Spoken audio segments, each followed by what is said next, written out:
because it's going to be one wild ride.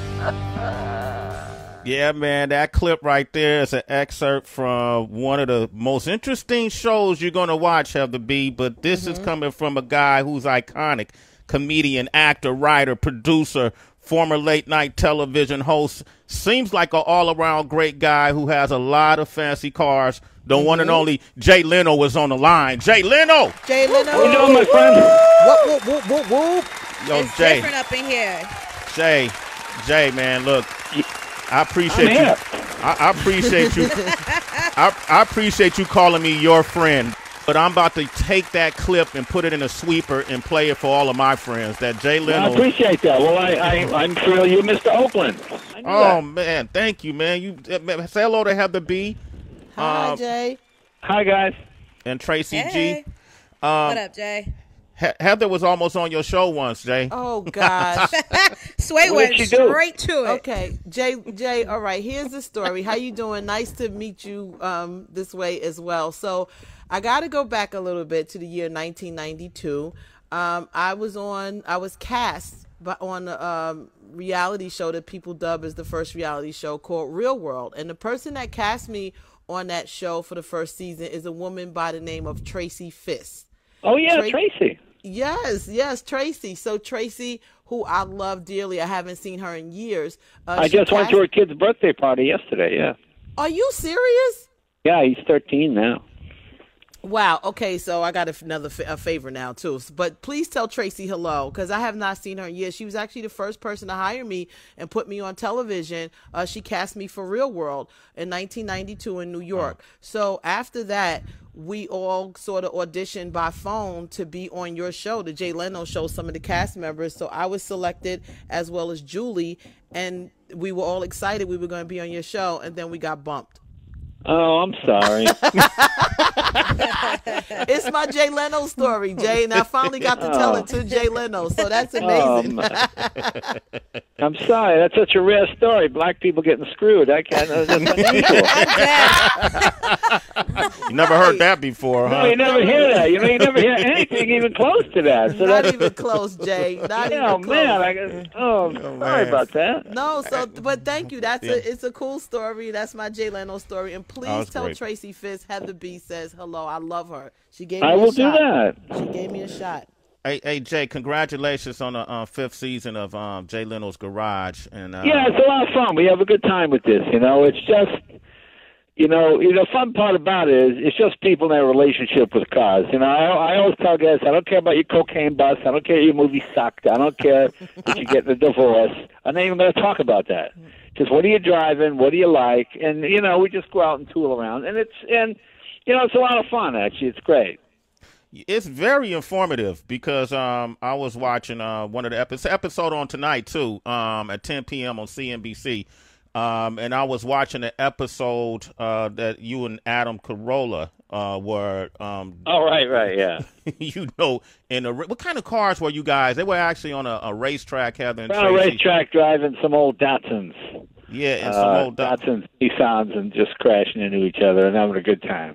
Yeah, and Jay damn near wrecked and almost ruined the whole race. They said you was over driving the car, man. Do you have an affinity for speed? Because I notice every time you're in the car, the first and last thing you want to do is push the pedal to the metal. Have you always been like that? Yeah, I like to go fast. I mean, it's great fun. I mean, that's what you're supposed to do with a car. And TV is like the opposite of Real World. The more you get hurt, the more people watch the show. Oh, good, he hit a tree. Let's watch that. They waiting for the crash.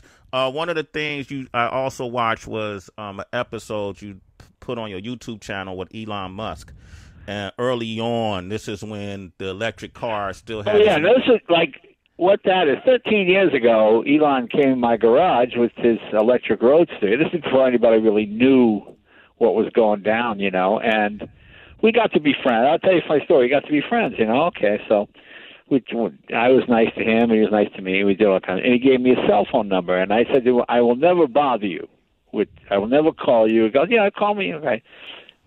Now what? 12 years go by, and it's 3 o'clock in the afternoon, and I go, I need to ask Elon something. I got this number. I've never called him. Let me just dial it. So I dial the number, and I hear, hello? And I go, oh, Elon? He goes, yeah, who's it? I said, it's Jay Leno. Oh, Jay, what was that? I said, Elon, I feel bad. It's 3 o'clock in the afternoon. I feel like I woke you up. He says, it is 3 o'clock in the afternoon, but not in China. He said, in China, it's the middle of the night. And I went, you know something?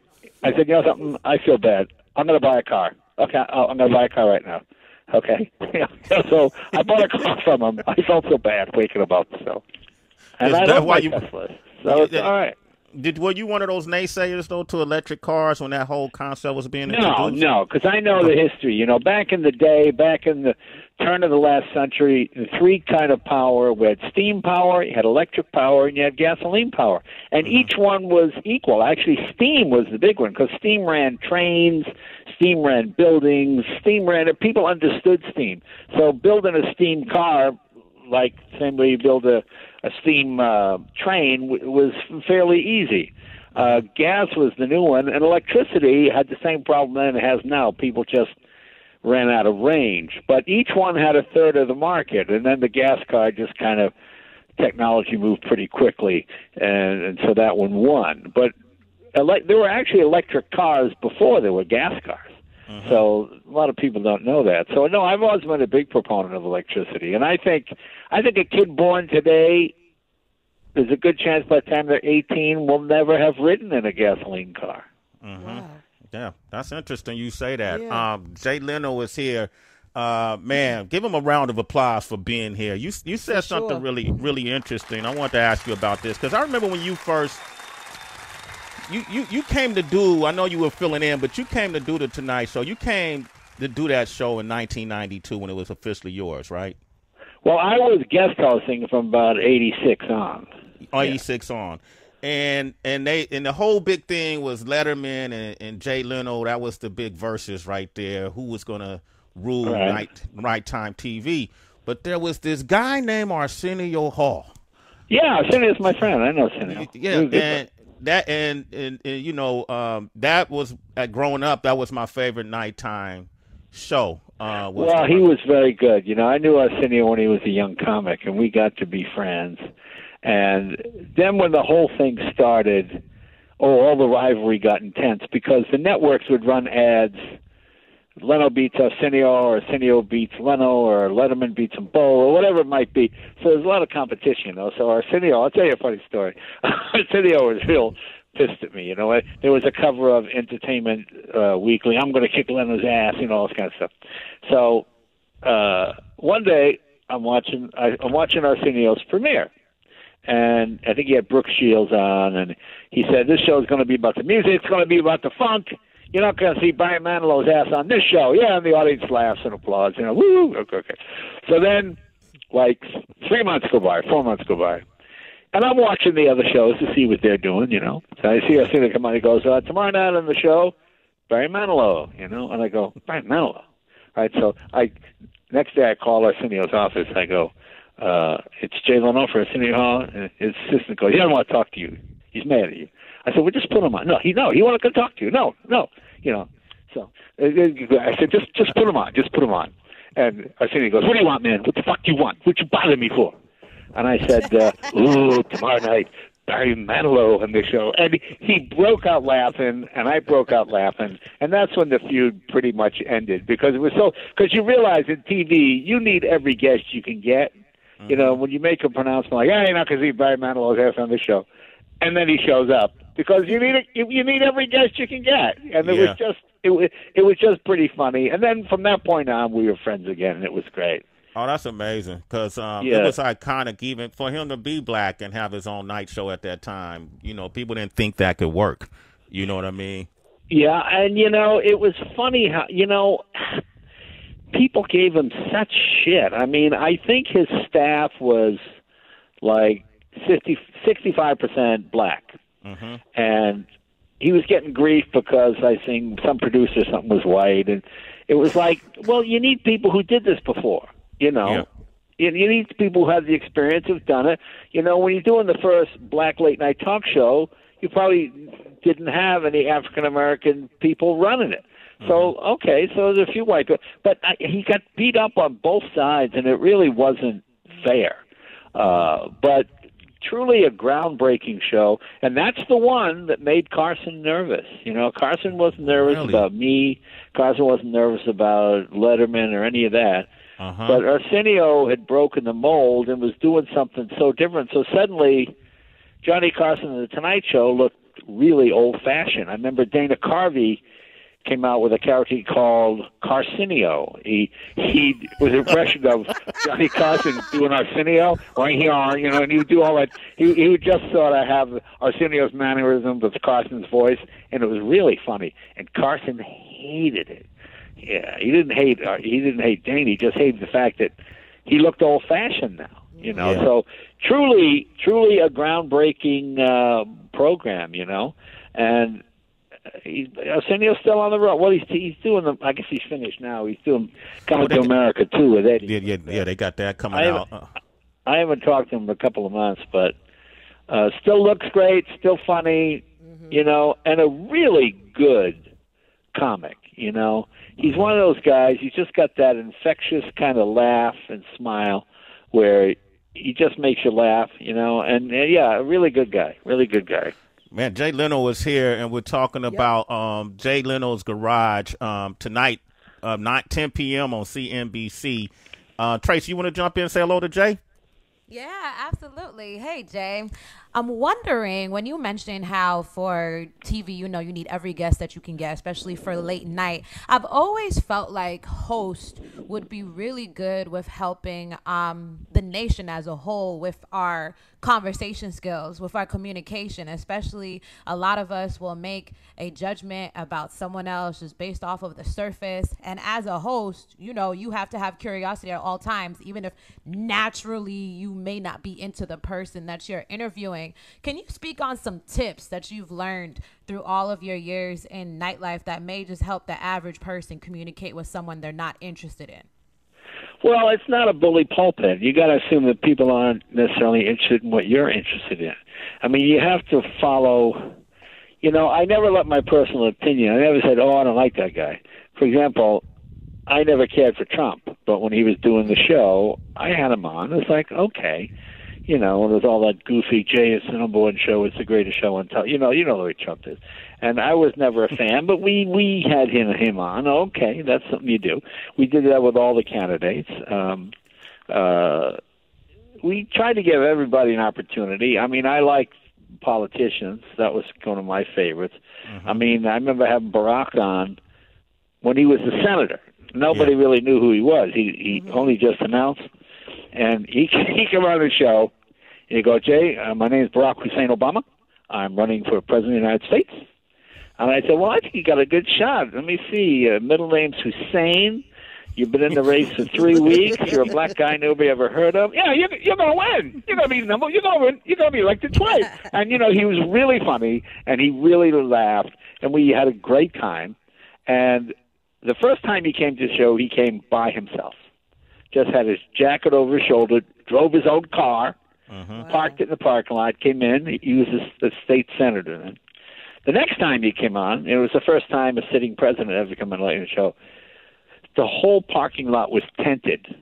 I mean, the whole parking lot. So when the limousine pulled in, if you were in a satellite, you couldn't see where it went in the parking lot. And, Secret Service everywhere.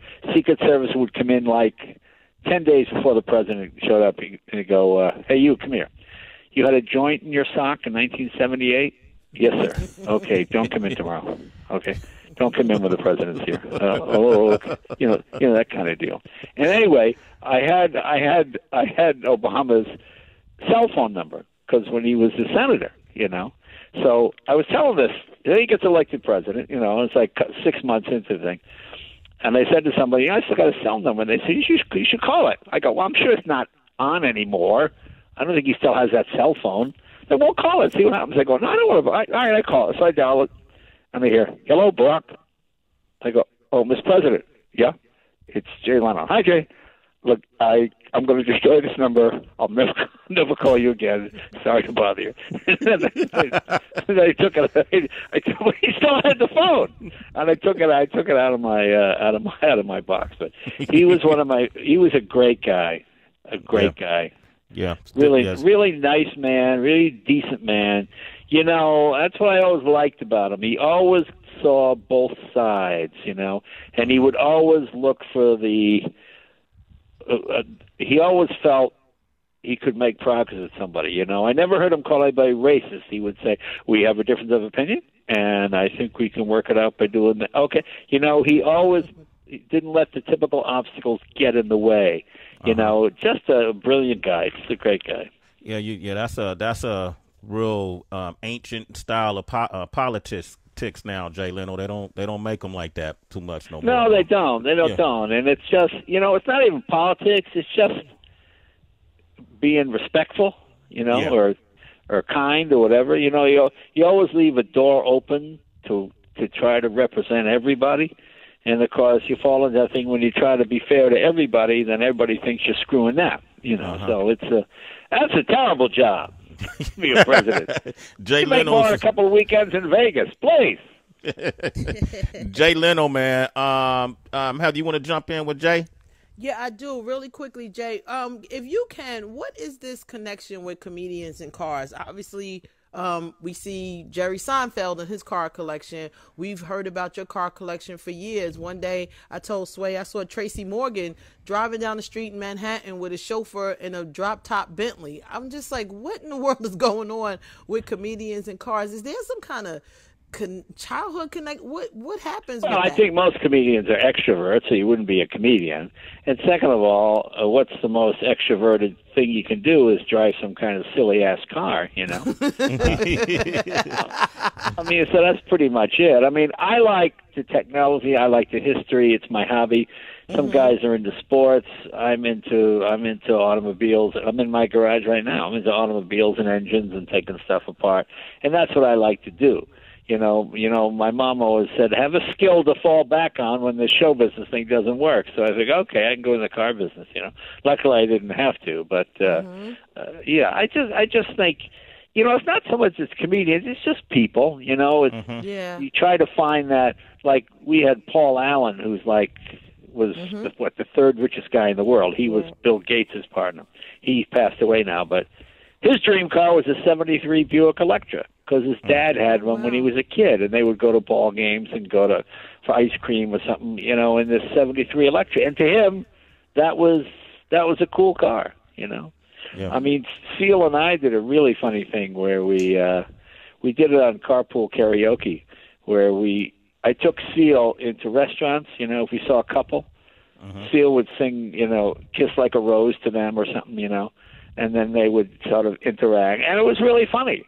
And we just drove around stopping couples, and then and having, you know, ask the guy, "Can you sing?" Guy going, "No, I can't sing." Okay, we got somebody here who can romance your girlfriend. And then Seal would come in and with some roses and sing this, you know, just silly stuff like that. So it was a lot of fun. Jay Leno's on the line.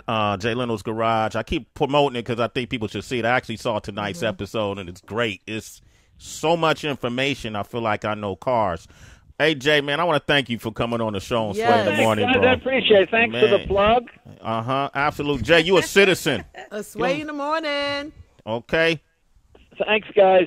All right. You're welcome. My man, Jay Leno, Sway in the Morning, Shade 4-5. We're going to let that moment breathe for a second.